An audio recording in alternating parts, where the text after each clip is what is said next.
seguinte: não sejais rebeldes contra o Senhor, e não temais o povo dessa terra, porquanto como pão, e como pão os podemos devorar. Retirou-se deles o seu amparo, o Senhor é conosco, não os temais. Apesar disso, toda a congregação disse que os apedrejassem. Veja só, eles estavam dando um relatório correto, da perspectiva de Deus. Outra ideia, apesar disso tudo, toda a congregação disse que os apedrejassem. A gente não quer essa notícia. A gente não quer essa notícia. Vamos fazê-los calar, vamos matá-los a pedrada. Porém, a glória do Senhor apareceu na tenda da congregação a todos os filhos de Israel. Aí todo mundo ficou quietinho. Porque Deus demonstrou que não ia permitir esse apedrejamento. Agora você imagina, o que Deus pensa disso?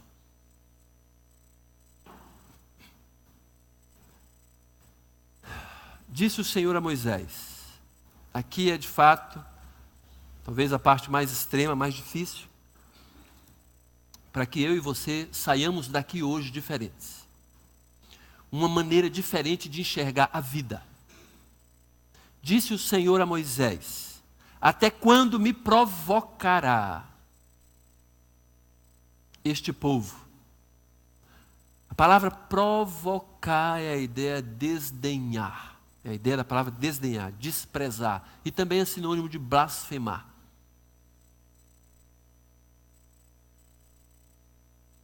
Até quando me provocará este povo e até quando não crerá em mim, a despeito de todos os sinais que fiz no meio deles?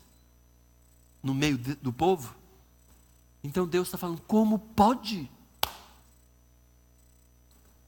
Até quando esse povo vai imagina, provocar Deus? Qual a pessoa em sã consciência faz um negócio desse? Provocar Deus. Vou provocar Deus. A despeito, olha só, aí Deus fala, não crerá em mim. O povo reclama porque não crê em Deus. Na verdade, eram crentes descrentes. Eram crentes incrédulos. E muitas vezes somos assim. Sabemos que Deus existe, sabemos que Deus tem controle de todas as coisas, é soberano, mas muitas vezes a gente age como se Ele não fosse. A gente age como se Deus não existisse.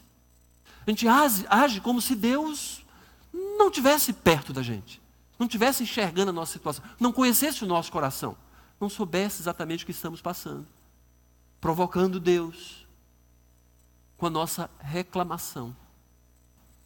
Às vezes reclamação de coisas simples, porque a gente bateu com o pé ali, o cantinho da unha, que adolescente gosta de fazer isso, né? O dedinho, né? O ossinho da miséria, esse ossinho aqui, né? Que é uma dor medonha, né? Aí já sai reclamando, sai chutando tudo, sai murmurando. De quê? Para quem? Por causa disso. Mas você está falando com quem? É com você? Você está brigando com você? Não, não é. Geralmente não é. Há alguém. Deus. Ele não nomeia muitas vezes. Não nomeia. Como falei hoje de manhã, às vezes a gente fica no muxoxo, né? Aqueles... Ou suspirando. Ai. Às vezes demonstrando desagrado. Com quem? Para quem? Geralmente porque alguma coisa não está bem, e a gente sabe, claro, é uma enfermidade. Coisa que a gente não tem controle. E ninguém, geralmente, está com dor de cabeça, a pessoa está reclamando. Reclamando de quem? Com quem? Óbvio, é de Deus. Não, eu estou reclamando porque o sol está quente. É? O calor está insuportável. É? E tem uma série de coisas que a gente muitas vezes reclama, está mostrando para Deus que a gente está desagradado do que Deus está nos concedendo. Aí Deus, versículo 12, fala quem Ele é. Com pestilência eu ferirei. Ferirei quem? Deus está falando. O povo. E o deserdarei. Quer dizer, vou tirar o que eles acham que tem. E farei de ti, Moisés, povo maior e mais forte do que este. Moisés pediu ao Senhor: Senhor, não faça isso, por favor. Não faça isso. Moisés, Senhor, tem misericórdia desse povo. Não faz isso.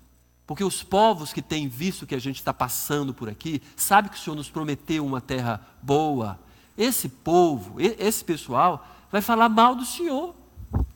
Argumento de Moisés. Esse pessoal vai falar mal do Senhor, vai falar assim: esse Deus que prometeu que iria levar o povo até Canaã, não conseguiu. E matou o povo no meio do caminho. Argumento de Moisés é argumento forte. Forte. Deus não deixou de matar esse pessoal no deserto. Mas o povo chegou em Canaã. Deus adiou a entrada do povo, para o povo peregrinar e ir morrendo, e chegar em Canaã apenas os fiéis. Aqueles que tinham dado um relatório positivo. O relatório que Deus tinha mandado dar. Um relatório de fé. Versículo 27. Até quando sofrerei esta má congregação que murmura contra mim? De novo. Até quando me provocará esse povo? Até quando sofrerei essa má congregação que murmura contra mim? Versículo 27 já. Tenho ouvido as murmurações que os filhos de Israel proferem contra mim. Tenho ouvido. Você acha que Deus não nos ouve? Ouve. É bom que a gente entenda isso. Talvez a gente nem perceba o tanto que a gente é murmurador. E aí eu alistei algumas evidências de que somos murmuradores. Olhando para essa perspectiva. A maneira que Deus falou aqui há pouco tempo. A reclamação, a murmuração é uma blasfêmia contra Deus. Se tem algo que Deus não gostaria de ouvir da gente, é reclamação. Não estou falando para a gente celebrar todas as coisas ruins que nos acontecem. Não. Mas é não lançar a murmuração. Não reclamar. Muitas vezes a gente é craque em reclamar. Em dizer o do nosso desagrado. Ao invés de ter uma atitude positiva, a gente tem uma atitude negativa. A Bíblia diz que eles infamaram, olha só, blasfêmia contra Deus. Ok? Vamos assumir isso. Quando estivermos murmurando, a gente tem que lembrar como que Deus está lendo, ouvindo, dando atenção ao que estamos mencionando. Ou descaradamente com as nossas palavras, ou com o nosso coração. Evidências, então, de que talvez a gente ignore e não perceba, uma delas se encontra no versículo 32. 32 do capítulo 13. E diante dos filhos de Israel, infamaram a terra que haviam espiado. Tinham falado que a terra era muitíssimo boa, era boa, terra que manda leite e mel, mas na hora de falar mal, infamaram. A palavra infamar tem a ideia de fazer sair ou desprezar, lançar fora.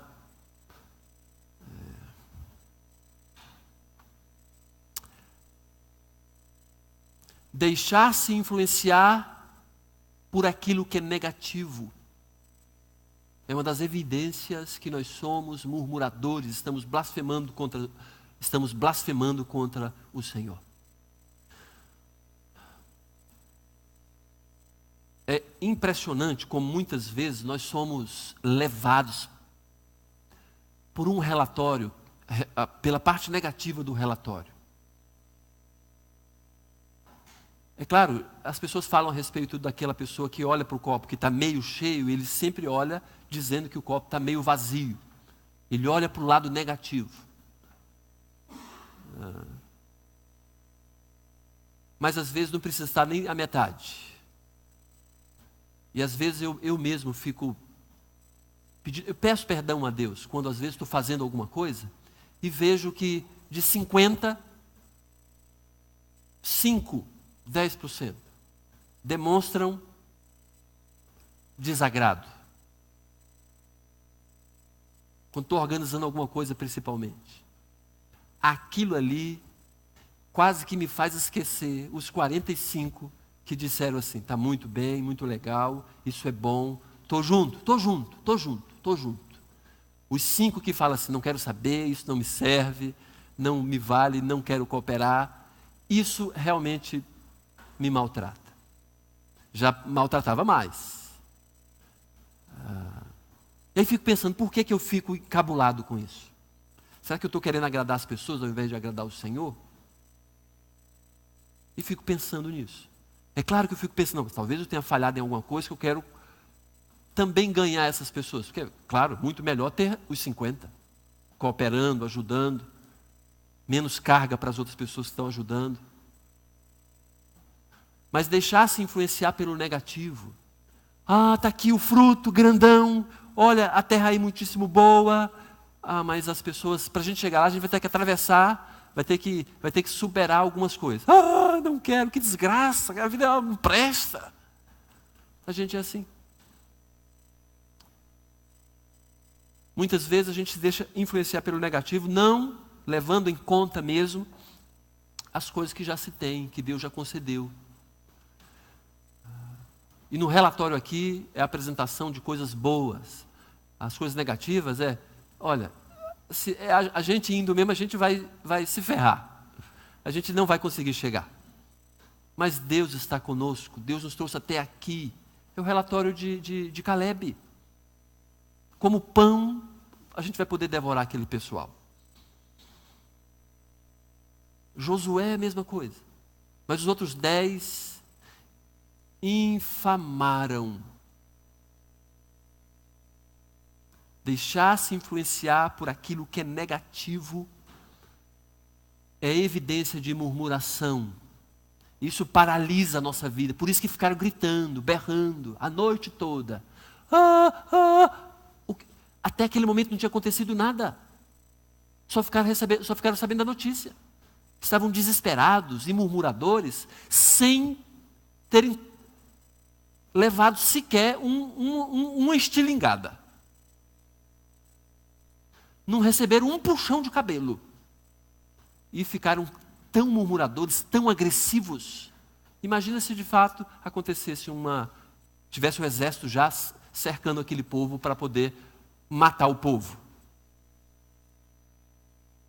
Um dos livros que eu gosto bastante, que se chama Por que a Iniciativa Vale Mais do que a Inteligência, é um livro secular. O autor fala de que existem pessoas que são pessoas que têm muito medo do fracasso. E por terem medo do fracasso, geralmente não realizam nada. Sabe por quê? Porque sempre pensam no fracasso. Se tem 10%, 5% da possibilidade de fracassar, não vou fazer. Claro, orgulho altíssimo. Prepotência altíssima. Por quê? Porque não querem se expor. Não querem, não. Aí as pessoas vão olhar para mim e vão, não conseguiu fazer aquilo, besta, burra. Então a pessoa não realiza nada. As pessoas que realizam grandes coisas, isso é evidenciado. Elas já erraram muitas vezes. Não tem medo de se expor. Por quê? Porque tem objetivos maiores do que a imagem dela. Por que muitas vezes nós não falamos de Jesus para as pessoas? Sabemos qual é a notícia que a pessoa precisa ouvir. Porque eu tenho vergonha. E por que tem vergonha? Vergonha é pecado. Está se autoprotegendo, está se... Mesma coisa. Embora a gente saiba, puxa vida, no dia que aquela pessoa entender a graça de Jesus, ela vai beijar meus pés, talvez. Vai ser tão bom para ela. Vai ser maravilhoso. Mas a gente fica se preservando. Deixar-se influenciar pelo negativo. Por aquilo que pode acontecer de errado. Não vou fazer. Não vou fazer. Não vou fazer. Segundo lugar, outra evidência de murmuração, blasfêmia contra Deus. Levantou-se, pois, toda a congregação e gritou em alta voz, e o povo chorou aquela noite. Todos os filhos de Israel murmuraram contra Moisés e contra Arão. Outra evidência, reclamação contra os líderes. Líderes do Senhor são representantes do Senhor. Eles reclamaram dos líderes porque Deus não estava ali. Quer dizer, fisicamente. Sabiam que eles representavam o Senhor. A reclamação contra os líderes talvez seja aquela mesma coisa quando a gente reclama de algo que a gente não... Como falei, reclamo da parede. Reclamo da pedra que estava no meio. Reclamo da dor de cabeça. Reclamo de... Não estou enxergando direito. Reclamo da dor de barriga. Reclamo de seja o que for. Seja o que for. Porque tudo isso que a gente coloca está sobre nós. Uma enfermidade, por exemplo, está sobre nós. Eu lembro de um rapaz que quando eu falava para ele a respeito de que ele precisava mudar de vida, ter uma atitude diferente, ele falava assim: você nunca tem uma palavra boa para mim. Estava desse jeito. Descarado. Então, faça a coisa certa. Só vive inventando palhaçada. Você não pode dizer que é cristão um comportamento desse. Você nunca tem uma palavra, porque ele associava de que se eu falar, olha, se você fizer isso, vai acontecer isso. Eu falava era desse jeito. Esse seu caminho vai descambar nisso aí. Aí ele falava que eu já estava jogando praga. Falava que coisa mais absurda. Tu quer que eu fique caladinho, então? E você vai dar com os burros na água? Não quero manchar a minha imagem com você e não vou falar. Não, eu prefiro ficar mal visto por você do que deixar de falar a respeito disso.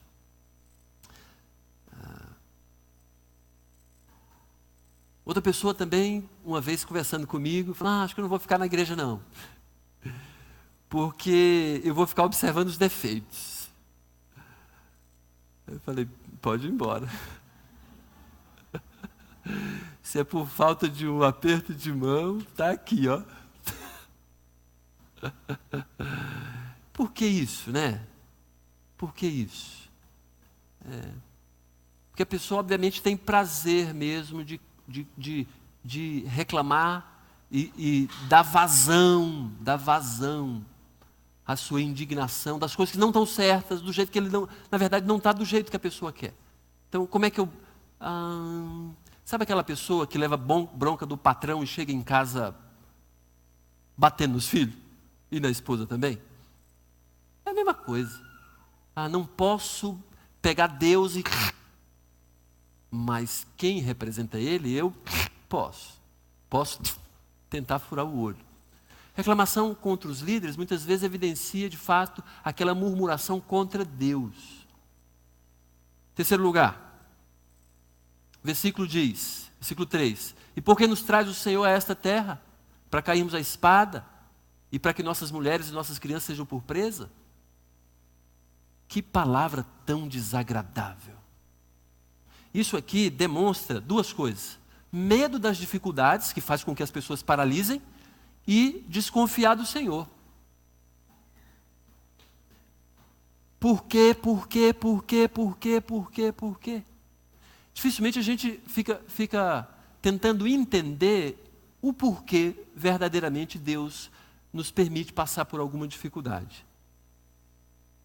Mas se a gente está fazendo uma pergunta dessa para Deus, a gente primeiro está com muito medo da dificuldade, está sem esperança. Sem esperança por quê? Não tem Deus? Nós não estamos no desespero, ficamos no desespero de besta que a gente é, porque a gente tem esperança. Desconfiar do Senhor é basicamente isso que faz com que Deus fique indignado, irado. Como que não consigo suportar mais esse pessoal? Eu vou ter que matar de um por um igual mata pior. Esse povo é de coração duro demais. Murmurador, murmurador, murmurador. Medo das dificuldades, desconfiando do Senhor. Ainda mais. Versículo 4. E diziam uns aos outros: levantemos um capitão e voltemos para o Egito. O que dizia isso? O pessoal fala assim: não, vamos pegar um aqui, entre nós, para nos liderar. Desejo de uma liderança que não vem de Deus. Todos nós queremos lideranças, todos nós precisamos de alguém nos conduzindo. Quando a gente quer uma que não vem de Deus, a gente está agredindo o próprio Deus. Aquela pessoa que muitas vezes prefere psicologia à Bíblia. Liderança que não vem de Deus, quer dizer, é algo, né, que a pessoa quer submeter, mas que não vem de Deus.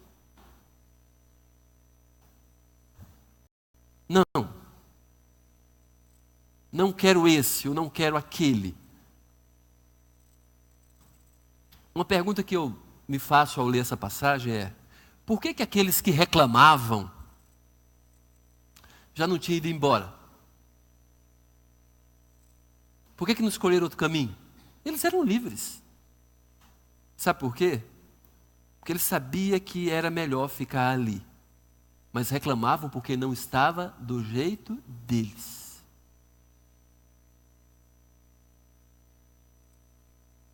Teve uma ocasião também, é até difícil falar isso, é ruim, né?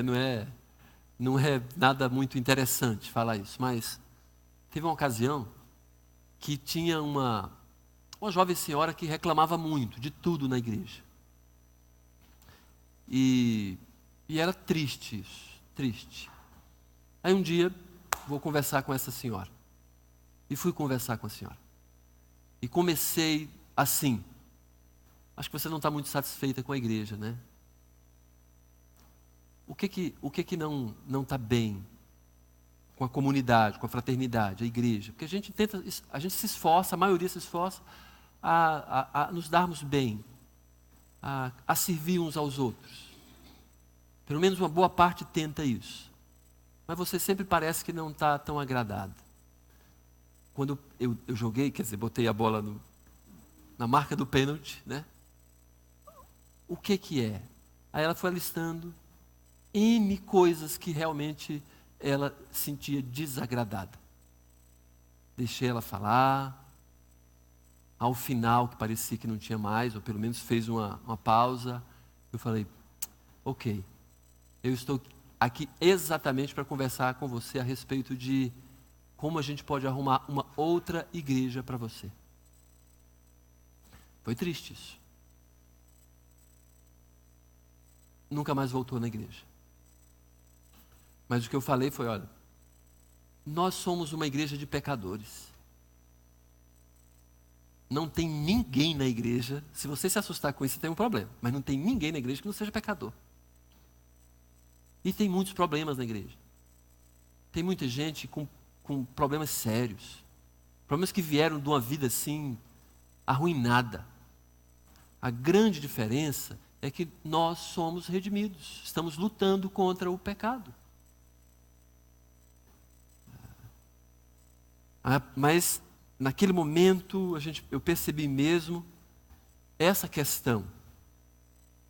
Não está do jeito da pessoa. Está por quê? Eu sei que é melhor. Por que esse pessoal ali não foi para outro caminho? Não, eu vou procurar a terra de Canaã do meu jeito. Eu vou inventar o meu caminho. Eu vou fazer o meu percurso. Por quê? Porque no fundo sabe que o melhor é aquele lugar, é daquele jeito, é na fraternidade cristã, na igreja de Jesus Cristo.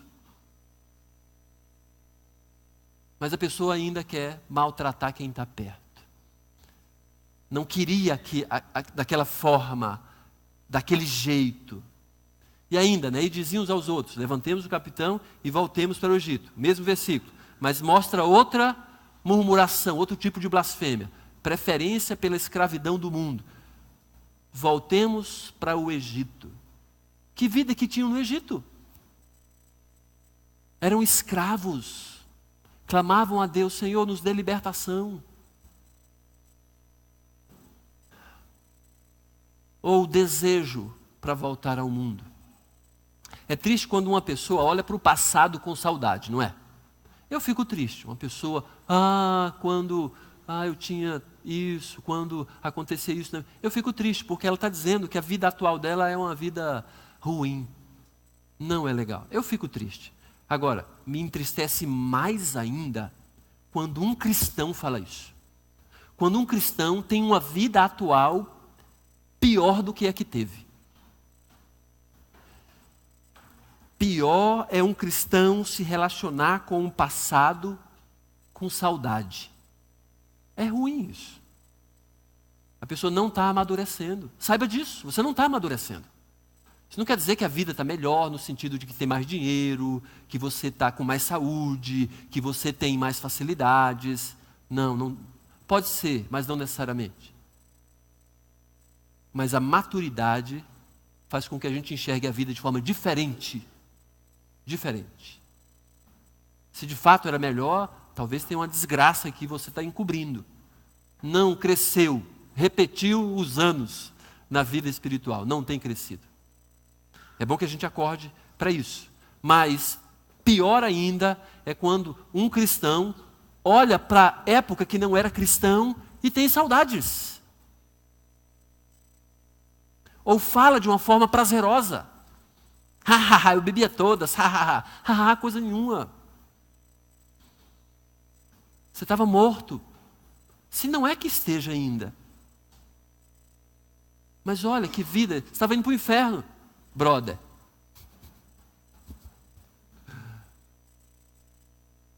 Então, tudo isso deve fazer com que a gente observe um pouco melhor a nossa própria vida. De reclamar porque não tem algumas coisas do mundo. É claro que na vida cristã nos é exigido trabalho, responsabilidade, fé. Se a gente não quiser isso, de fato a gente vai ser um cristão fedorento.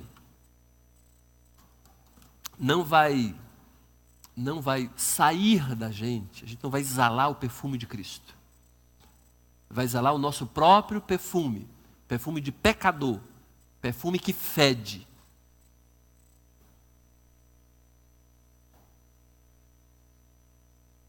E terminando, queria que a gente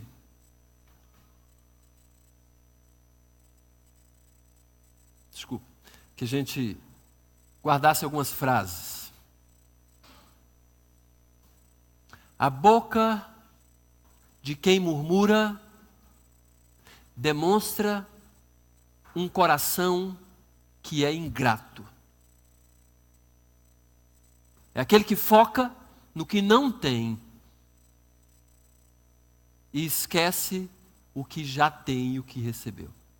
Vamos lembrar de que a gente não merece benefício do Senhor. O que a Bíblia diz é que nós merecemos, o salário do pecado é a morte. E o contexto diz que essa morte se relaciona a inferno. Então, se você é pecador, o que você merece é o inferno. Eu e você já estamos no lucro há muito tempo. Há muito tempo. Então, é bom que a gente entenda isso. A boca daquele que murmura está demonstrando é só um coração que é ingrato. Segunda frase. A murmuração é a declaração de que nós sabemos fazer melhor do que Deus.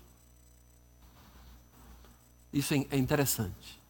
A gente não diz abertamente para Deus isso. Mas quando a gente reclama de alguma coisa que não está dando certo na nossa vida, a gente queria estar no lugar de Deus para fazer diferente. Então, Deus, eu sou mais esperto que o Senhor. A murmuração é aquela declaração de que nós sabemos melhor do que Deus. E aqui, talvez seja a grande lição da noite, para a gente mudar isso. O murmurador é aquele que prefere reclamar ao invés de clamar a Deus. Muitas vezes a gente não clama ao Senhor. E realmente o problema aconteceu, chegou, ou está na iminência. Ao invés então de a gente reclamar, a gente deveria se ajoelhar e falar: Senhor, tem misericórdia de mim, da minha família, dos meus.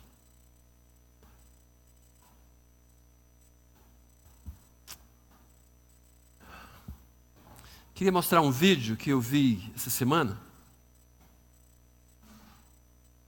Breve, curtinho, mas queria que você acompanhasse comigo aqui. Alguns já viram esse vídeo, certamente. Olha a reação desse rapaz.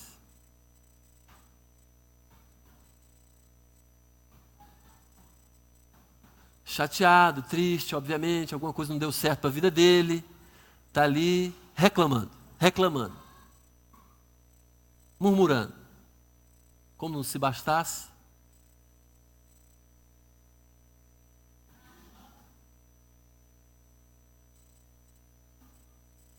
Só isso.